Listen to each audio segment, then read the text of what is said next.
Hello, I'm Dr. Gerry Fishkin, and welcome to my show today. This is going to be a unique show because we're not in studio, as you can tell. We're in the stunning home of my guest today, David Bantz, and his wonderful wife, Olivia. I've known David for the past 17 years. We've become very close friends and confidants, actually, and we're also very good neighbors. I have watched David deal with at least 5 of his 8 bouts of cancer. Today's show is about survival in the face of death, manifested by a positive attitude, wisdom, fortitude, but most of all, courage. This is what our show is about today. David has written a remarkable book. It's called Conquering Fear, a cancer survivor's wisdom. The book is wisdom and almost a cookbook for how he has survived all of his cancers and his major recoveries. And this is a must-read for anyone dealing with a devastating life challenge. So before I get any further, I'd like to introduce to you my dear friend, Mr. David Bantz. Hi, Jerry. David, I can't thank you enough for volunteering. This is a long time coming, too. We talked about this show over a year ago, but things in life, sometimes don't always work out. But we got our crew up to our home, to your home, rather. And what we want to do is really have a relaxed and good show about you and how you've conquered not only your fear, but what has it taught you in the process? That's going to take more than your show. No, I'm kidding. We have plenty of time. I think the best way for me to start is to explain how we ended up here. I lived in San Diego since 1974 and moved out from the East Coast to never look back. Some people say that the people that move out here and then move back east have only a 2-digit IQ. So, well, that's a little less so than it used to be. I fell in love with Southern California, and Right. we moved out here and thrived. I have 2 children, both of them grown, one of them in LA and the other back in New York City. And she has more than a 3-digit IQ. Actually. I mean, more than a 2-digit IQ. Yeah, we know. My background is that I grew up in Schenectady, New York, way up in the snow belt, way up north. And I ended up going to college in the South, and I ended up in the Navy after that. And that's how I found out about the West Coast, and thrived during the 4 years I was in the Navy, and ended up getting into the brokerage industry, the finance services, and I worked for 32 years in that industry. I have a second marriage, my wife Olivia, who is my partner in all respects. We worked together for over 12 of my 30 years, the latter part, and retired out here to this home in the northeast part of San Diego, as Jerry said. The part that I'm not telling you is the part that Jerry and I are going to talk about, and that is along the way at age 42, I'm now 74, at age 42, I was shocked to find out that the reason I was not running as fast on a tennis court as I used to is I ended up with what I thought was walking pneumonia, but it turned out to be a huge chunk of cancer that had grown on my adrenal gland and right kidney, and also in my liver. And so I was in deep trouble. 3 days later, I was on an operating table, and that's where the adventure started. And as Jerry mentioned, that kind of an event really changes the way you think. You don't have time at the moment to realize what's happening. You just say, where do I lie down? What do we do? And let's move forward. But then in the ensuing years, especially since my cancer kept coming back, as Jerry said,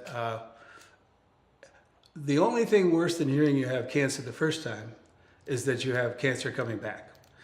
And so the elation of surviving the first bout of cancer is amazing that you've survived. So there's something thrilling about that.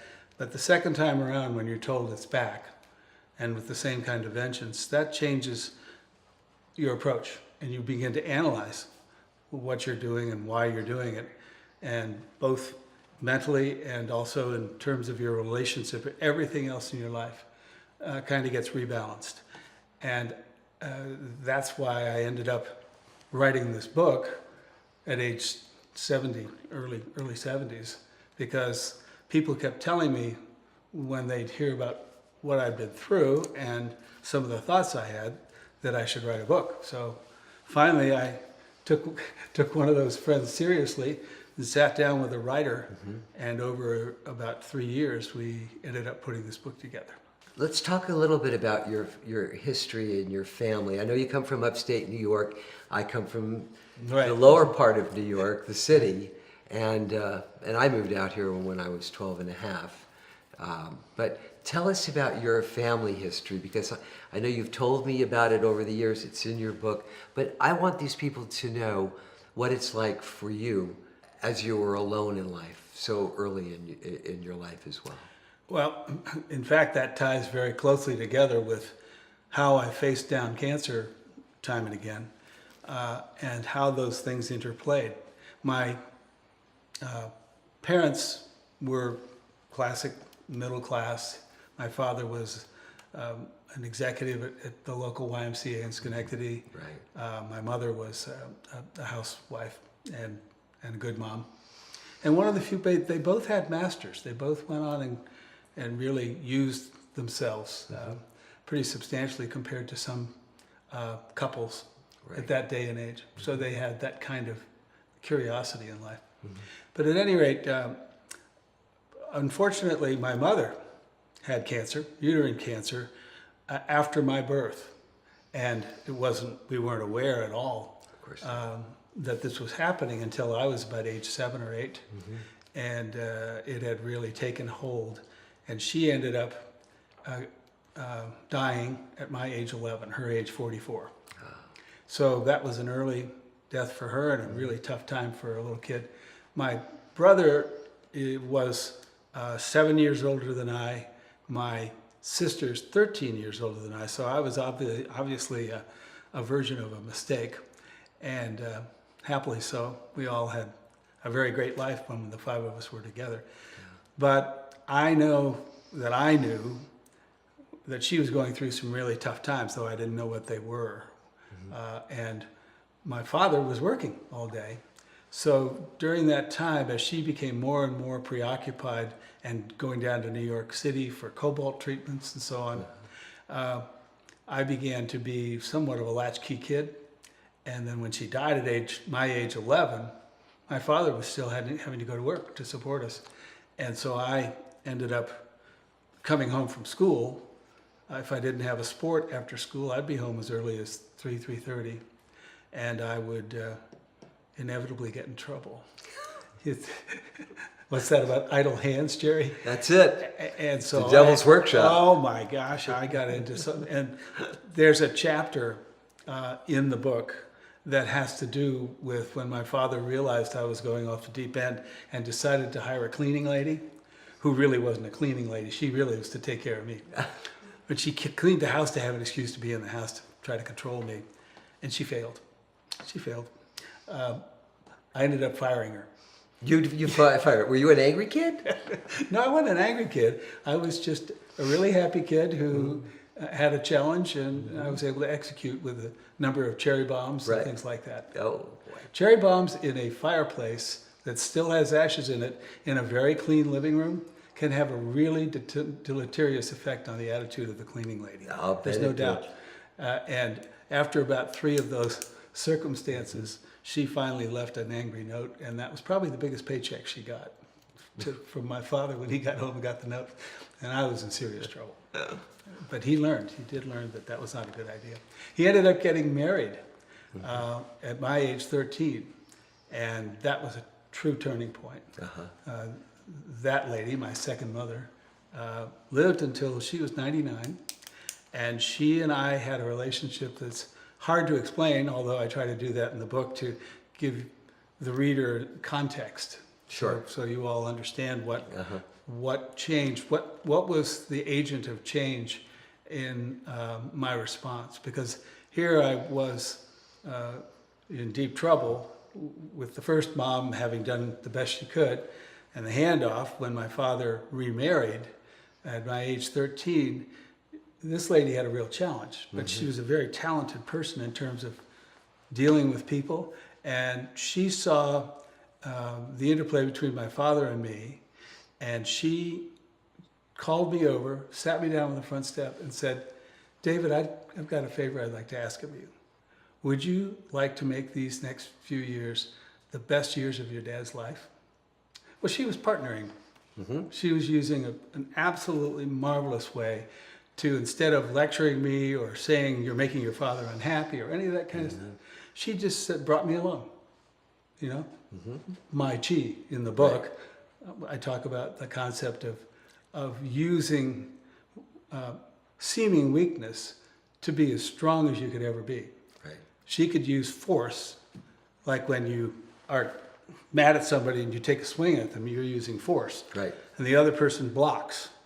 Well, the concept of Tai Chi, which is Tai Chi in language and in my thinking, the concept is if you take a swing at me orally, you lash out at me, instead of my fighting back at you, I accept your comment, your idea, and lead you along into a conversation so that we can work things out. That's what she was doing. She could see conflict. She could have stepped in, like you see in so many family dynamics, and tried to stop the quote fight or whatever it was.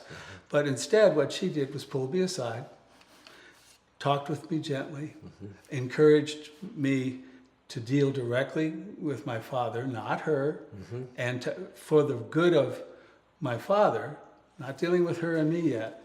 She got us both into a partnership where every time something would start to flare up, I'd look at her and she'd look at me and we'd go, okay, let's do the right thing. And we'd find a way for the three of us to work together. It was really insightful on me. And I noticed that you use that concept of chi when you're talking about how you faced your cancer. Spirit. As well, that you became a partner with your cancer. It didn't become the enemy, it became something that you could deal with. If you are fighting something, you're denying it. Absolutely. If you accept something, you can work with it. So if I accept that I have cancer, rather than deny, and then I try to accommodate and work with it and use it, oddly enough, as a way for me to achieve my own objectives. One of your favorite affirmations comes from Mark Twain, and it's one that I hadn't heard before.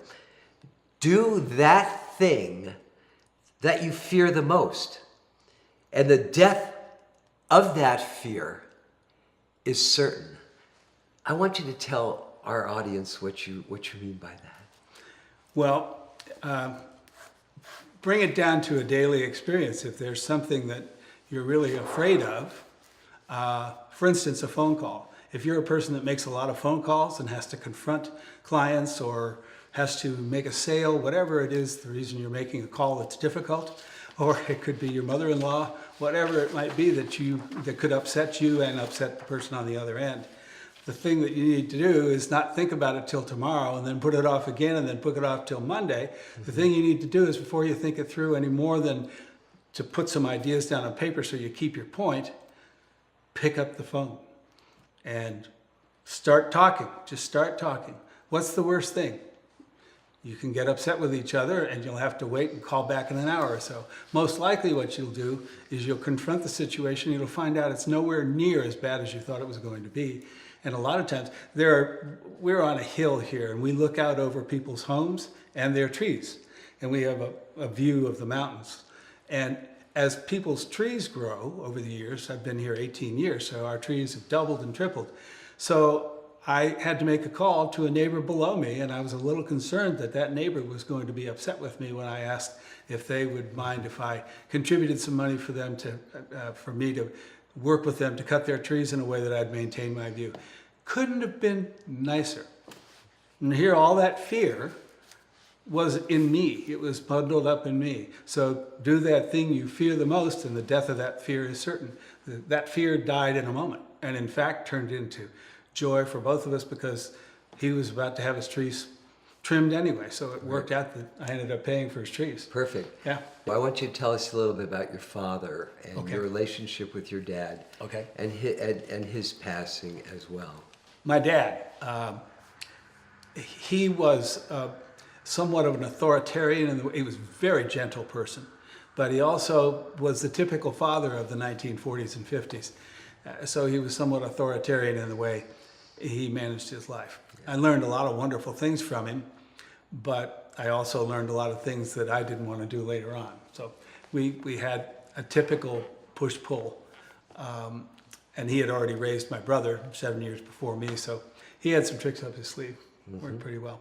But the unfortunate thing was that once he was very, I won't say puritanical, but he was very strict with himself, and he was very self-conscious about what others thought of him in the community. Sure. Because he worked for the YMCA, so he was always fundraising, and he wanted to have his best appearance and so on. Sure. So that self-consciousness caused him to be very restrictive of himself. When my mother died, he was on his own. Then when he married this woman from Ohio, whom he'd known from Ohio State when he had gone to school, college, she was very much of a kind, socialite person, you know, took normal amount of drinks at cocktail parties and that sort of thing. This changed my father's life to become very social and less self-conscious, and to build that out. So as my mother said to me, this became, from age 13 to 16 for me, became the best years of his life and the best years of my life, and I think Casey's, my stepmother's also. That was a thrilling 3 years. And when he died... How old were you? 16. So you lost your mother when you were 11. Right. Then your dad passes away at age 16. And then you're left with a stepmother? Now with my stepmother only. Only. And I'm the summer between my junior and senior years. And my mother wanted to go back to where she was from. Right. But, and here's the Tai Chi that we'll probably talk about in a little bit. She, instead of saying, we're moving back south. We're moving back south. I'm taking you out of high school. You'll finish your last year down there. She instead sat down with me and said, look, I know you have a last year, and I know this would be really tough for you. So I'm going to stay here, and we're going to let you have your senior year here. And however, after that, I intend to move back south, and we'll see what college you choose. The assumed close. You're going to college. Yeah. That was built into that. Sure it was. And so I that's the way our year went. The Tai Chi, I was thrilled that she would do that for me. So I was very open when we started talking about colleges. I wanted, because I was a crazy skier, I wanted to go to University of Vermont and was accepted there. But she also took me on a college tour, which was perfect because I didn't want to go. I knew where I wanted to go. You know, I was going to go to the University of Vermont. But she said, let's go down south and take a look at some of the other schools you don't know anything about. And we'll just have a good trip anyway. So I thought that was fine. I went down there. I fell in love with a school called Wake Forest University. Right. At the time, Wake Forest College. College, right. And ended up going there because she, instead of telling me what I was going to do, she led me. She led me into the conversation and let me decide, but she certainly had a forceful word, you know, in terms of those kinds of decisions that I had to make. But that ended up that was a new hometown for me. I never went back to Schenectady for decades. I had no need to, no reason to. Right. So I ended up coming home to her other hometown, and that was quite a transition. But you know, she was my world at that point. Right. We were in love with each other. Right. As mother and son, and it was all cooperation. All because she managed the way our communication went and gave me an opportunity Right. to look at something I wasn't considering at all, and then let me make the decision. I actually felt that I had the decision to choose Wake over Vermont. Right. Now I know your sister Peg is still 86. here, 86 and kicking, and she ran a company, and she was a very She had 35 employees. It was an educational materials company. right, a very busy woman. She also had a major stroke She did. that left her somewhat compromised. But in the face of that, she has made remarkable recovery and strides to this day. And your brother, just to wrap up the family part. Yeah, and that's part of what the book is built on. Another one of those things that happens when we are hit with an amazing trauma of some sort. It's not just cancer that can throw us off course. My brother was a very successful advertising executive back in the days, you know, that they write about and so on. Yeah, sure. And he literally was on Madison Avenue, and he was one of the first people to create People magazine. He did the advertising for People magazine, the first issue. But he also, in that process, came out of Cornell and went into the business of advertising and got caught up with the 3 and 4 martini lunches, and that became his end. And what was that? He obviously was drinking to excess, alcoholism, Right. and he was quite functional anyway. But he ended up losing wives and jobs. He ended up out in San Francisco, and seems like an idyllic experience on his part, but it was actually excruciating.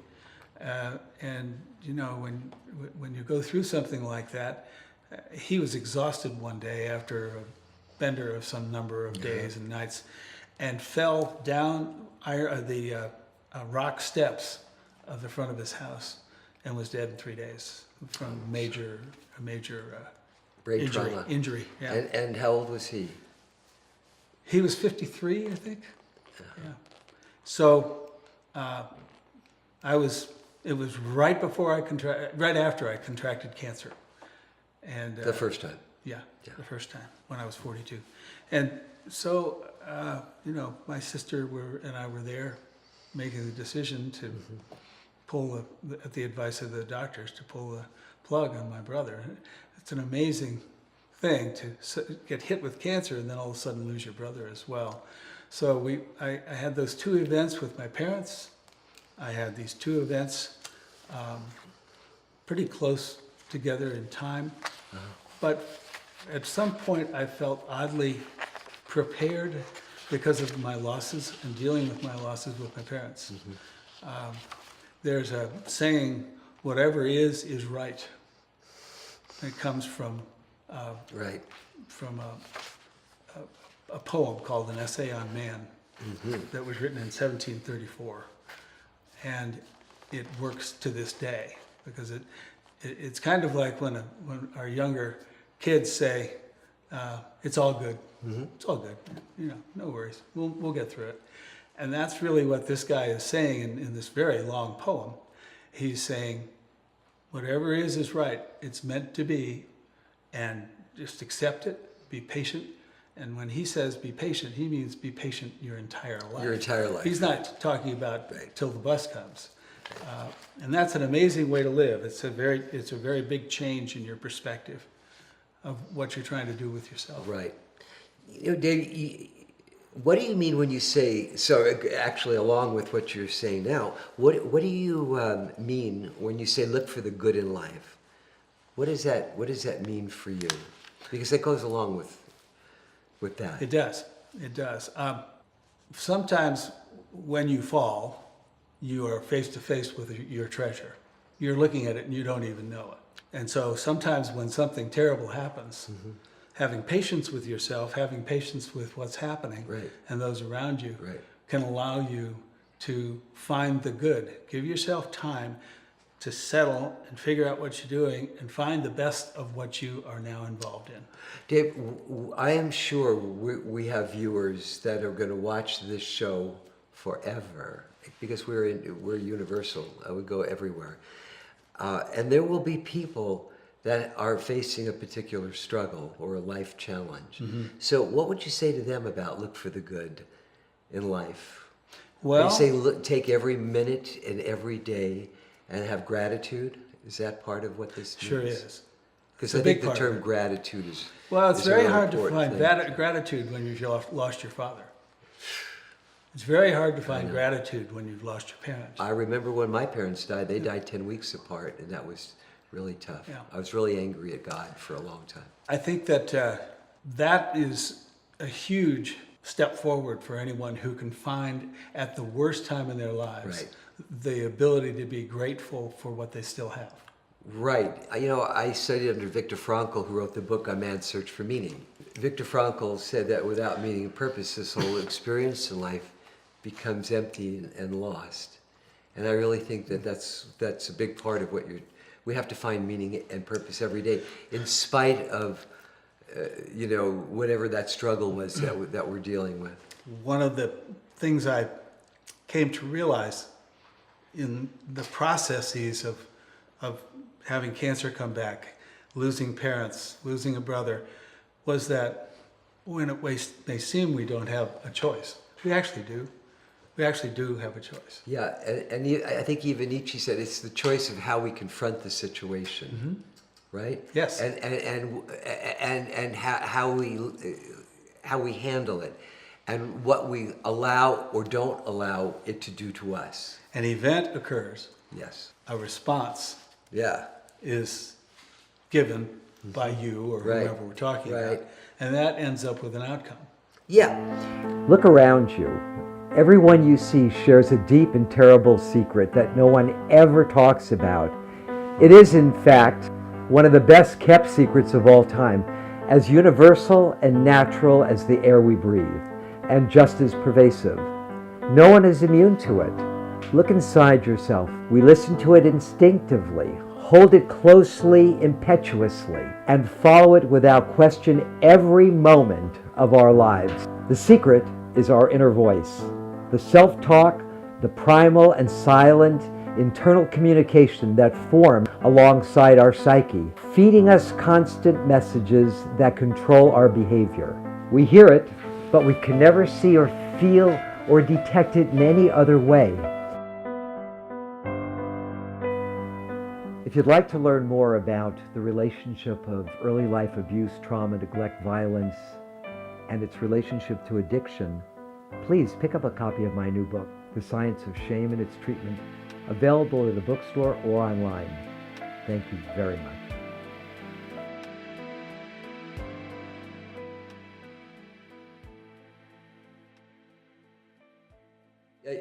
You use the formula. You use a formula to describe myself.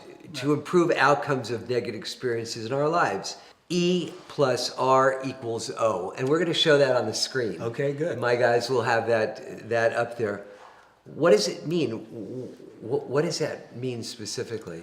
Well, And we want to tell our folks, Okay. because you have told me about. if you think of a secretary who's coming into the office every morning, and she's supposed to be there at 10 to 9, and she consistently ends up arriving at 10 after 9, and every time when her boss looks at her with the evil eye, she says, "It was the traffic. I can't believe the traffic." Well, how many times does the boss have to accept that idea patiently? How many times can she pull that off? Not very often, right? We won't let her get away with that kind of situation. Therefore, there's the event of the traffic, there's the outcome of her being late. Shouldn't she at some point help that R out and change the response that she's given to make sure that she is ending up at 9 o'clock, which is the most important thing, not when she leaves, and certainly not being 10 minutes late and everybody else has to expect that. The most valuable thing we have is our time. And if we have somebody in the office who's consistently taking that time away from us, it can be very irritating and even harmful in a way to relationships, as well as, who knows, our clients or whatever our relationship is with people that are dealing with our organization. E plus R equals O is it's a very simple way for me to remember that and to see people who don't operate on that basis, and to be very happy with getting to know and being with people who actually understand that formula intuitively. So the E is the event, the triggering event. That's right, like the traffic. Right. R I mean, is sorry, it's not the traffic, the event. the event. Yeah, the event is the traffic. Yeah. Sorry. Okay. So E plus R. R is the response of the person. your reaction or response. And then O is the outcome. The outcome. Yep. You see? So you can change, you can't change the triggering or precipitating event, right? Right. That's it. But you can change your response. Yes. And that modifies the outcome. Exactly. I love that. Because it goes along with my belief that the only two things we have in life are number one, time, and number two, energy. And when we expend them in useless and terrible and exhausting ways, we're done. It's kind of like driving down the road with one foot on the accelerator and one foot on the brake. You're burning things up. You're not going anywhere. And you're burning those things up of other people around you as well as Right. yourself. So taking your foot off the brake is kind of like living courageously, which goes along with, because I want to keep our readers to understand how creative you are, what you talk about here in the book. But I use the term self-talk in my book to talk about the toxic and negative things that we say about ourselves, which is typically learned from others. We inherit it from others. But you use the term self-talk, and you believe that it's changed your life for the better. There's no doubt. But it's not in a toxic way. And I want to get into a little, because you and I have talked about that over the years. Yeah. But again, in this setting, in this format, I really want people to know what you mean by positive self-talk. Sure. I'm not talking about it in the professional way that you would be. No, of course not. What I'm talking about is literally the communication that I have with myself. And for our viewers that are struggling, the communication that they have with themselves. Absolutely. And let's take it to the next level then. Okay, let's say that we're at a really nice dinner and I'm trying to be, blend in with the table as best I possibly can. Right. And we're at a nice restaurant and I drop a fork, accidentally, obviously. And my brain, as I bend down to get the fork and hand it to the waitress and ask for a new one, is saying, "You stupid idiot, you clumsy fool." That's me talking to myself. That's toxic self-talk, right? And so what I learned to do when I realized how often I was doing that to myself, I was my own worst enemy in little teeny small parts of the life, right from when you get up and you do something stupid in the bathroom, you start blaming yourself, then you start thinking about a meeting that you have coming up and you haven't written enough of the paperwork to be able to present at the meeting. Right. All those things can just collapse on you very quickly without you even realizing it, and you haven't even talked with anybody yet. And you're already assuming the worst. You play the whole thing out in your head. Yeah. So you also have the ability with your self-talk to say, you're good at recovery, you'll make a joke of it when your head's back above the table. You've got to give yourself a little room. Permission. Be patient with yourself. Absolutely. Right? Yeah. And so going back to the Canfield's equation, E plus R equals O, the triggering event, the response, if your self-talk is negative, right? Yep. You're just taking yourself further down. You just further down the rabbit hole, and that old expression, when you're in a hole, stop digging. Yep. Yeah, we should stop digging, be aware of what we're doing, and that will That's a help key change word. That's a key word. awareness. Yeah. Trying to hear yourself. Okay. Okay? You can't control your breathing. Right. You can only hold your breath for a certain amount of time. Right. But you can manage your breathing. You can hold your breath for a minute and a half while you swim the length of the pool and back. Right? Absolutely. Okay. Why can't you, if people say, I can't control what I think, come on, what is this self-talk stuff? My answer is, you don't control your thinking. Right. What you do is you manage your thinking. Absolutely. There's an old, years ago, when I was taking one of my early learning classes in the psychology of learning, and there was an example of two guys are on a boat, and they both fall off the boat, but they see a little island or atoll not very far away. So the one guy says to himself, yeah, I can make that. It may take me a little time, but I can make the atoll. The other guy's saying, and he's flailing around and he's not breathing and he's taking in more water than oxygen, and he's saying, there's no way in hell I can ever make that on my stomach, on my back. I can't make that atoll. Well, what happens to him? E plus Sure. R equals O. The outcome there is not good. The experience or the event that triggers a response, if that response is plus, the outcome is survival. It's In every case, you have a choice. You can talk with yourself and begin to understand that. It feels silly at first, Oh, I know. but it becomes a habit. Because Just like self-talk talking is- negatively becomes a That's habit. right. Self-talk is not really thinking. It's an affirmation kind of thing almost. It's informing yourself, I can do this. Yep. This is who I am. Yep. Yeah. Well, along with that, and this I felt as I was going through my stuff, preparing for this last night, which I felt was a major concept. Dave, you used the term reset. What an important term to quickly recover your happiness, or at least your equilibrium when you get upset about something, or literally anything. Right. Tell our viewers what you mean by reset. We have so many events going on in our lives. There's bound to be some times when something doesn't go the way we want it to. It may be a very serious thing, such as a relative dying or something like that, which we've talked about, but it could also be a very small thing. What comes from self-talk is the idea of being able to change direction, to seeing that you have a broader array of choices to make about what you do next than you think you do. If a kayaker, a pro kayaker, is out going down one of those courses in the Olympics, it's amazing to watch those guys when they make a mistake and they flip over. They're back up. You don't even know that they went under. So you, wait a sec, didn't he go under for a second? They flipped themselves back up so fast with that paddle and they're back on the course. That's because they did not let themselves get discouraged. What they did was they reset themselves and reset the course. Everything happened just automatically because they've practiced it so many times.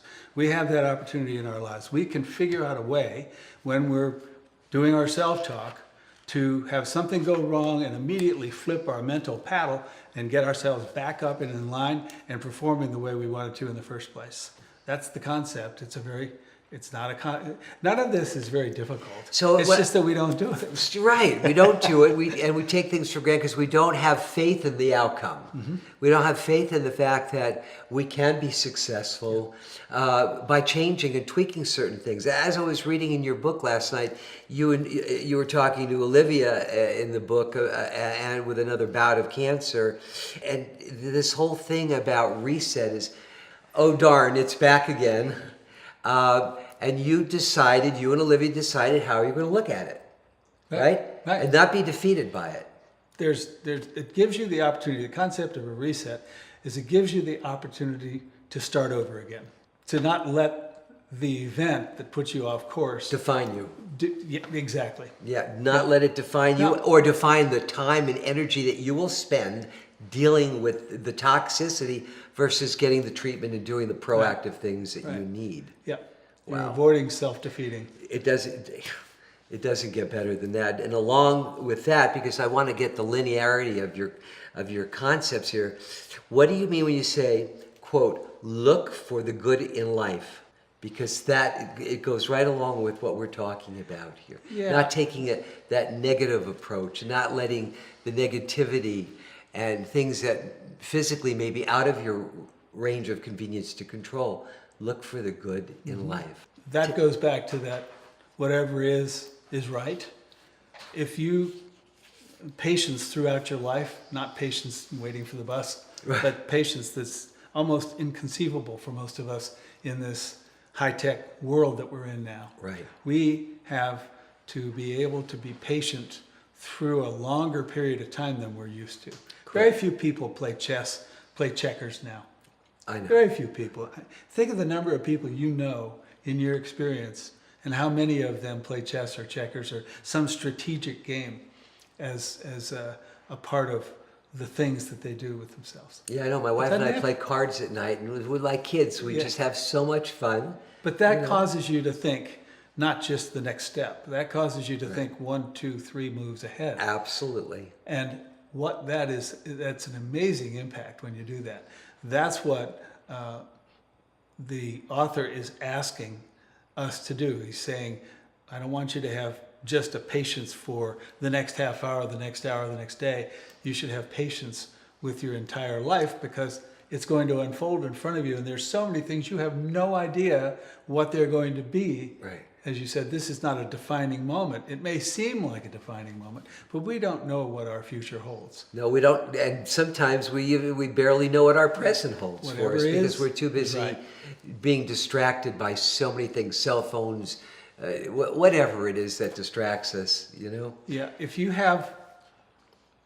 think of the number of moves you will make in your life, how can one be so defining that you can't, by having other moves after the first one has occurred, making everything right again? It may be on a different course than you thought. Absolutely. Look for whatever the good is. It may not be exactly what you thought was good at the time that the first event occurred, but it's still, you can make it good. Right. And my parents died, but I learned so much from that terrible experience Right. that it actually saved my life later on in life, because I had the response mechanisms and the understanding to be able to deal with ridiculous things like strokes and cancer and come out of them okay. Addiction is the greatest public health crisis of our time and the #1 killer of young people in America today.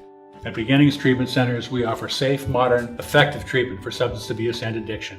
Minutes from the beach in beautiful Orange County, California, Beginnings offers comfortable surroundings, private chefs, and a dedicated clinical staff. Beginnings makes recovery possible for you and for your loved ones. Don't wait until it's too late. Call 800-387-6907 right now for a free confidential assessment. So Dave, I want to discuss your relationship with your wife, Olivia, your wife of 21 years, who you lovingly refer to as your health advocate. Right.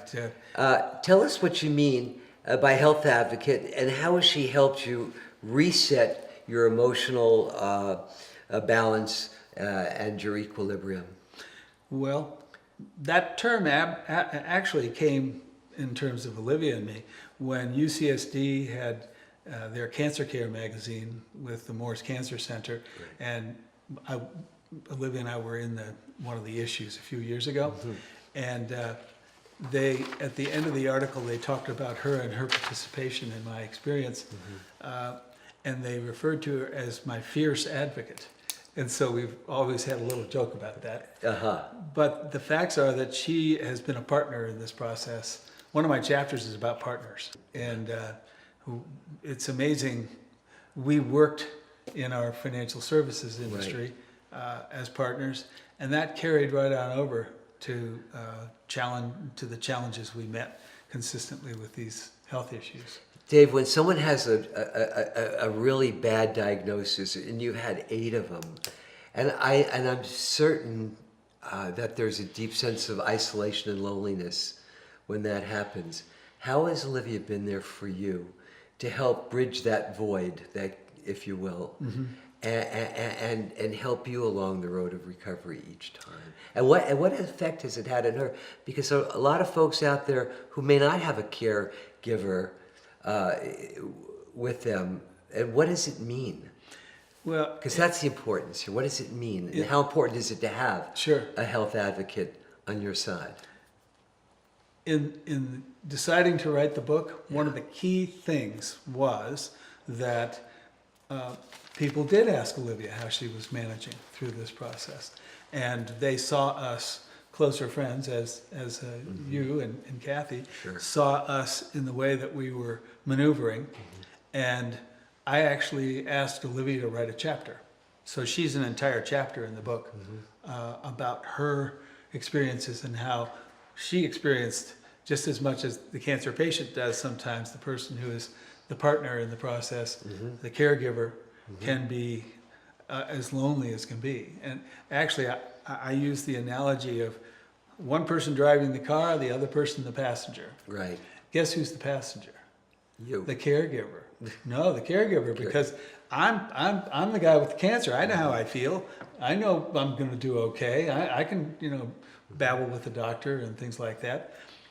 Olivia has to watch all this going on, and you can feel powerless as the caregiver. You can. Right. What am I? And what happens if he dies? what's my life going to be like? Right.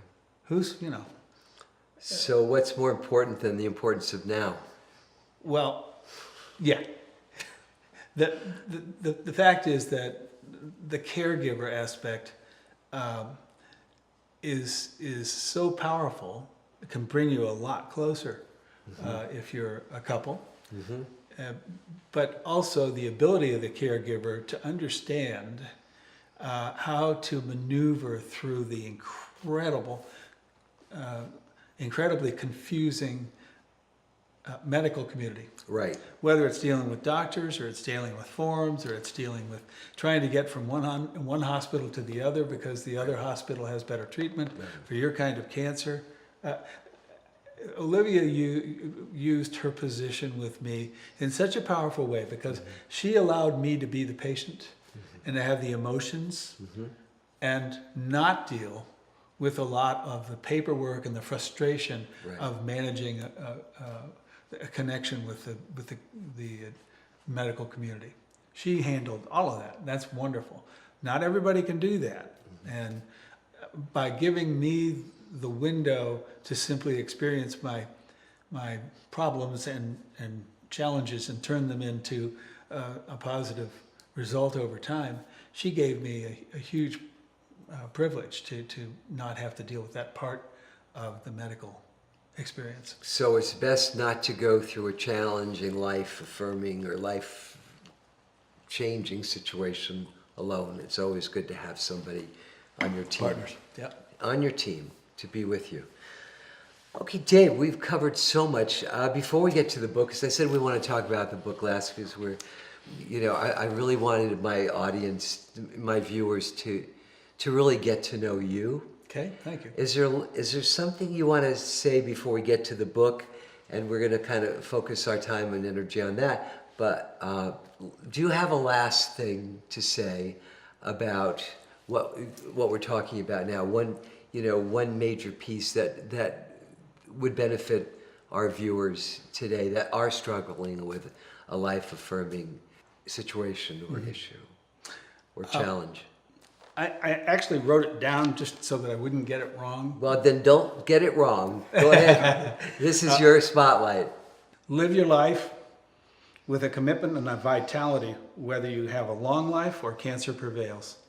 Each morning, commit your life to live your life as you wish, on purpose, and with grace, and also with thanks. Let alone be patient with yourself as the day goes by. That's beautiful. Okay, so now comes the big moment. Again, I want to talk about this incredible book, Conquering Fear, Dave's Diary of Survival. Dave, can you give us a snapshot? I know, how do you take 200 plus pages and stick it into a snapshot, but give us a snapshot description of what Conquering Fear is all about. It's not a linear presentation of what my life was. It's not what I did this summer.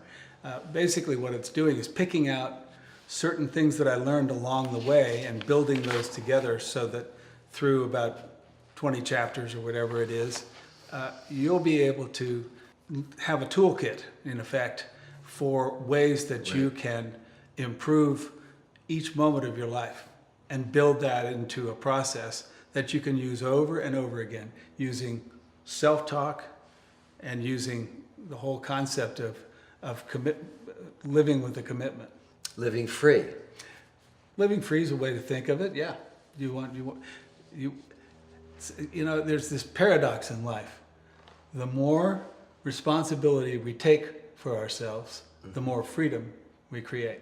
That's beautiful. So what motivated you to write Conquering Fear in the first place?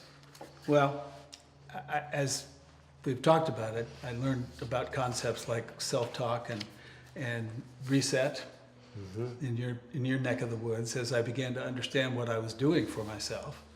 And as I put those thoughts together and talked with others, both in the cancer world and also out, and I also applied some of these concepts to my work, believe it or not.